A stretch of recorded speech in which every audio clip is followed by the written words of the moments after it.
dulmigu cidhib xumadu leeyahay aayaddu baraarujinaysa dulmigu cidhib xumada uu leeyahay adduunyadana nafsi bay noqotaa aakhirana naaro marka iska noqo mid la dulmiyey intaad noqon lahayd mid daalina waxa kuu maqnaadeen waa qaacido muhiima inta ay wax kugu maqnaan lahaayeen kanaa ku dhacay soomaha u daa kan kalena wuu ku xaday u daa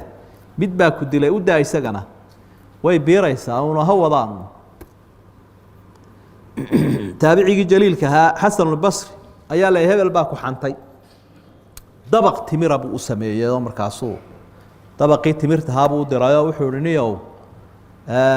dee waxaa la ii sheegay inaad xasanaadkaagii ii soo hadiyeysee